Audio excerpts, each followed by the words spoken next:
Hi family, this is day 5 of 30 days of wisdom and I'm so excited. The 5th day of the 5th month of 2025. You see how 5 like so it's just like double, or let me say triple mercy, because 5 stands for mercy, grace, favor.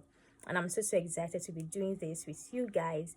And I really believe that for the past 4 days, today being the 5th day, doing this 30 days of wisdom together, you've gained something. It has motivated you, inspired you, you've been enlightened, your mind has gotten revamped, because that is one of the main purpose of this challenge, to revamp our mind, to reposition ourselves, to have a rethink, to relearn, to unlearn some certain things and learn new things when needed, right?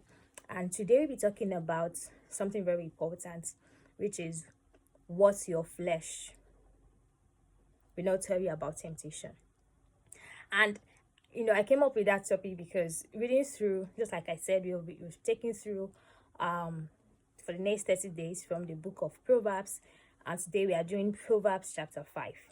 And if you read that old chapter, especially when you read from different translation, it's really talking about temptation, talking about adultery, fornication, talking about marriage, in some sorts, and all of that. So that topic, because most of the time when we are being tempted, we only hear what temptation is saying to our flesh, because we are being tempted in our flesh, like with our body, right? For example, let's say you are fasting and your body is tempting you to eat. Temptation will tell you, you have to eat this food now. This food is so delicious, is looking so nice, you have to eat it now. But temptation will not tell you, you can actually eat this food later, right? So there are just some hidden truths, not just facts, hidden truths that temptation will never tell you. And sometimes we get hooked by what we are hearing, by what temptation is telling us. And that is why sometimes we make some choices and take some decisions on the basis of what we can hear temptation speak to our flesh. So I'm going to be talking about some 5 areas, or let me just say 5 things, from the whole book of Proverbs chapter 5. There are lots of things we can bring from there, but I'll just talk about 5 things. The first now let's talk about is that do not let us be deceived. Do not be deceived. Temptation most of the time sound knows the word. I did not say is. Temptation sounds sweet. It sounds sweet, but often leads to destruction. Temptation often sounds, I want us to, let it sink in. It sounds sweet. Does not mean it is sweet. Just like the example I gave earlier. Temptation will tell you, eat this food now. What will happen if I eat it later? It sounds sweet for me to eat it now, right? But I've been eating every other day at different time I really wanted. So why is this pressure so much on me that I have to do this thing now? Do you understand? Or probably you're tempted to lie about something. You're tempted to say what you should not say. You're tempted to go to where you should not go to. The question should be, what if I don't do this thing? What will happen? So another thing I want us to note about temptation is, whenever we are tempted to do anything, always give a break before you make any decision. During this temptation process, or during this temptation phase, whenever you find yourself in the midst of any temptation at all, do not take immediate step. Do not take immediate decision. Do not make immediate choices. For example, even if you are given an offer, a tempted offer, probably to do something at the office, to cover up for someone, to do some dubious acts, do not give a yes instantly. Give it time. And what should you do during giving it time? Depending on the kind of temptation. The kind of temptation, you need to say no instantly. Just like the Bible says, cast out the devil. Don't start thinking, should I not? Because sometimes you can be confused and like you don't even know what to say, like you're kind of muted. Probably someone said something to you and you were not expecting that person to say that, and you're shocked. And it's like, oh, I'm a bit tempted here. I did not prepare for this. Do you understand? That's kind of scenario I'm giving. So in situations like that, you ask yourself, what will I gain if I do this thing? What will I gain if I don't do this thing? Sometimes, just like I said, it sounds nice. It sounds sweet, like you have something good to gain if you follow suit. If you go through the thread, tread path and go through the path of destruction, go through the path of temptation rather. It sounds like, oh, you have something to gain, or this is the pleasure, or this is what you're going to gain, or you're going to gain fame, or you're going to gain money, or you're going to get satisfied in any area, probably sexually, financially. It's going to open your door, become some kind of breakthrough or some sort of whatever. And the reason why you will give a yes to anything should be because it aligns with your value.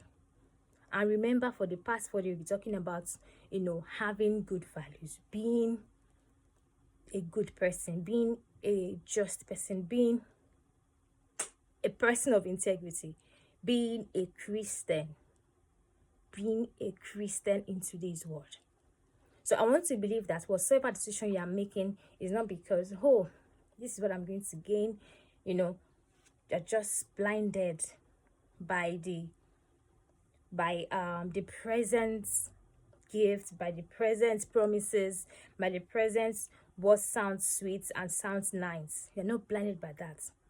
Whatever yes or no you're giving, as your response to temptation, should be based on your values, should be based on the word of God, should be based on what does God say, should be based on what would Jesus do, right?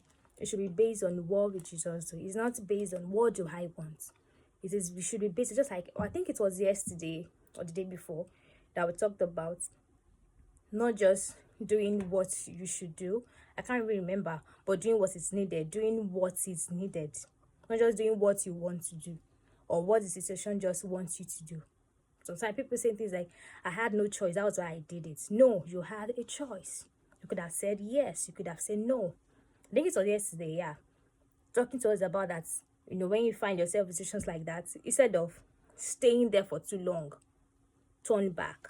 Because the more you stay there, the more you remain in that environment, you can get, just like mind revamping. We are all humans, right? And trust me, temptation is what happens to every man. Whether you're great or small, wherever you are, everyone is tempted in different area of life.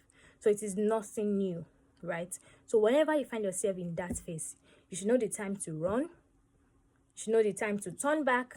There are times you don't need to negotiate or start any conversation.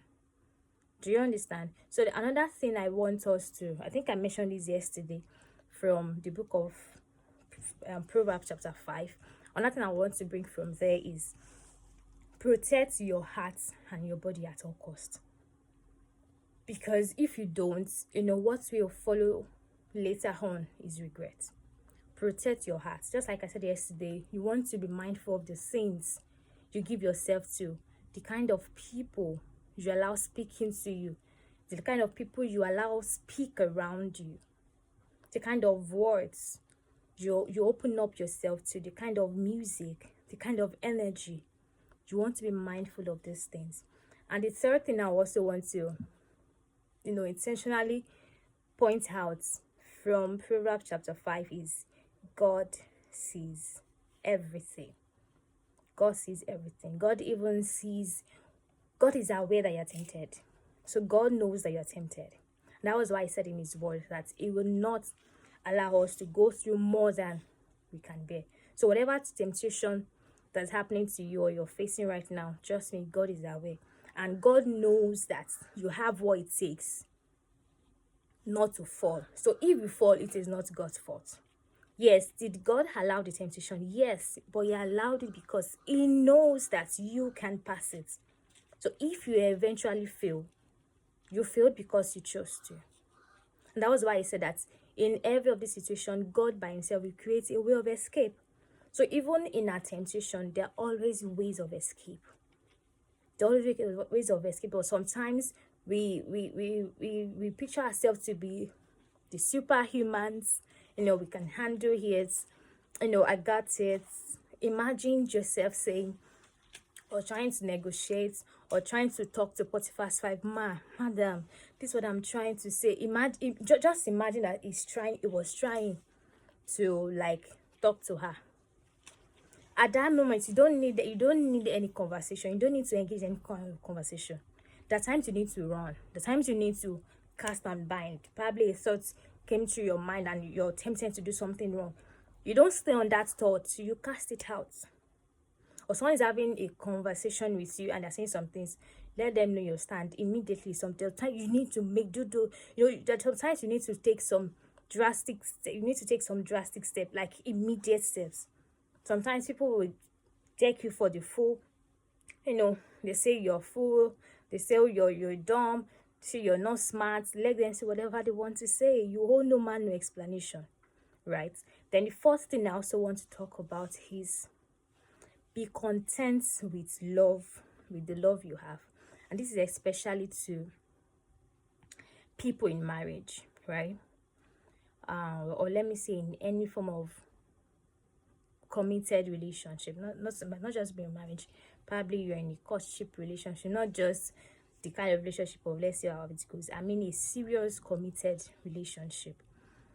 No one really have it all. I know sometimes we want to say, oh, I want it all.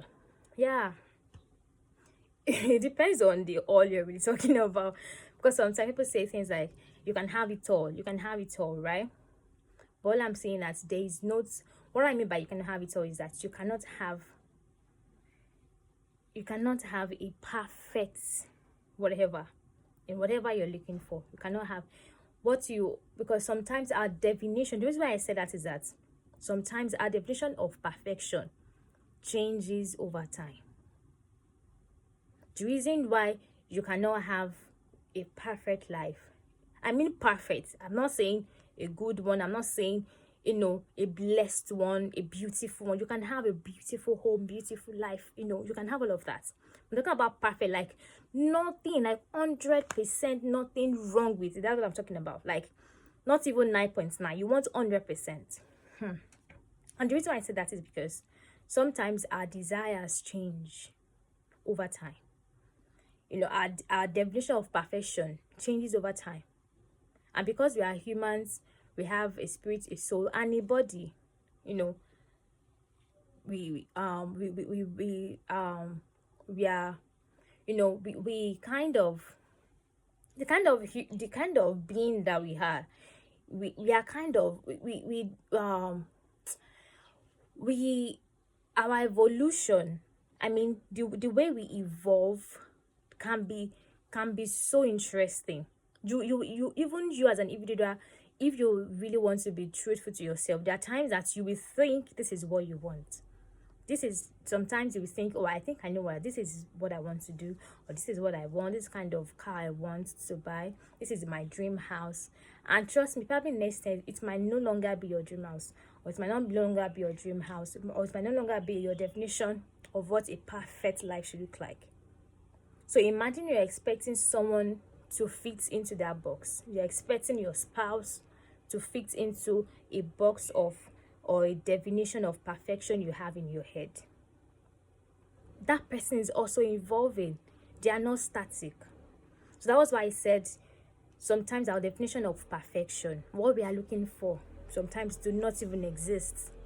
It is just fantasies in our head. And because we are humans, we are, imagination is wild. And our imagination it's not just in this space. In fact, I call it imagination. It's a whole nation. It's like there's a nation in our minds, that's a whole place, a whole space that we can call a nation, where we have a lot of wild imaginations. So sometimes we imagine people should be like this, people should act like this, aspirants should talk like this, should walk like this, fit into this kind of perfection. And this is also a person that is evolving. And you as a person too, your desires, your hopes, and everything is also evolving. So, especially when you are married, let us be content. Christian hope. I'm not saying we should not strive for um we should not strive for a better life, a better marriage. I'm not saying we should not work on our marriages. I'm not saying we should not work on ourselves. We should put in the efforts, do our best in every area of our life, not just our marriage now, even our finances, even in our, as far as our health is concerned, and every areas of our life.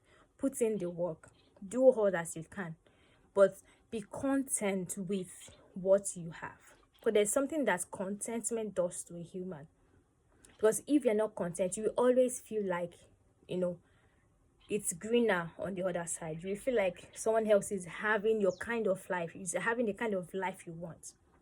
And if you're not careful, envy, jealousy, strife, a lot of things can start, and you will start losing essence. In fact, you will not even enjoy the moments, you will not enjoy the kind of life you are living presently. That's why I said, enough of all this, perfect marriage, perfect husband, perfect job, perfect home, perfect whatever. Enjoy the moments and allow progress, allow growth, allow people to evolve, allow people to improve, allow people to be better people.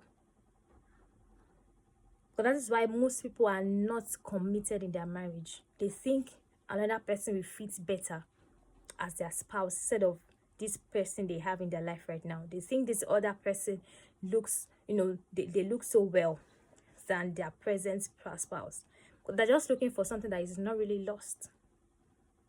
So the last thing that I will want to bring about from this chapter is discipline. We've talked about temptation, we've talked about, being content, we've talked about protecting our hearts and our body. Every of this thing, is still around discipline. It's still around discipline. So discipline is one thing I really want us to be intentional about. Just like I said, you're being tempted to eat while you're fasting. It is discipline that will tell you, I know I'm hungry. In fact, I can feel the sound in my tummy right now. I can feel the worms, making some sounds in my tummy. But I will not eat this food. Because if I don't eat it, I will not die. I will eat when I choose to. That is discipline. Discipline will tell you, oh, this person is not perfect. Yes, this person looks like he's like this. This person is like this, but I'm content with the person I'm with. Discipline will tell you, this is who I am. Discipline will tell you, this is my value. These are my principles, and you will stick to it. A disciplined man will not just be changing values, will not just say yes to anything. Before they say yes or no to anything, it has to align with their dreams, with their passion, with their values, with their core, with their core values. So you don't just say yes, you don't just say no, you don't just give in to anything, you don't just allow yourself, you don't just allow your body to just, misdirect you and, misuse you. You want to be in charge. And can only do that by embracing discipline. So I will be ending on this, discipline is one thing I really want us to strive for. Yeah, we might not, that sometimes we might, you might get embarrassed by yourself, because sometimes you make some decision and be like, did I just make the decision? Did I just do this? That is fine, allow growth. But let discipline be a core value in anything that you do. Discipline is what can be smelled, like people can perceive it. People know it when you're disciplined. People know that you're disciplined when you actually discipline. People know what to come to you with and say, I want you to be a part of this thing. If you're disciplined, there's some things that they will never come to you about. There's some some conversations that they will never bring to you.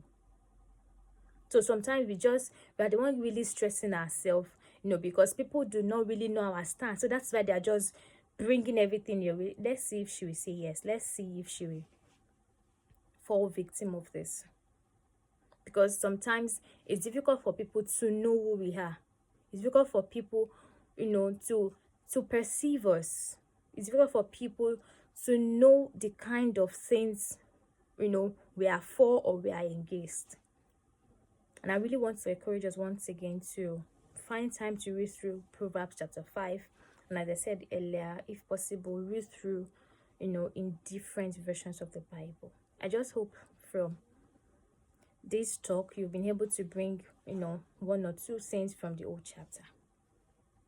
And I see you tomorrow. Do have a blessed one.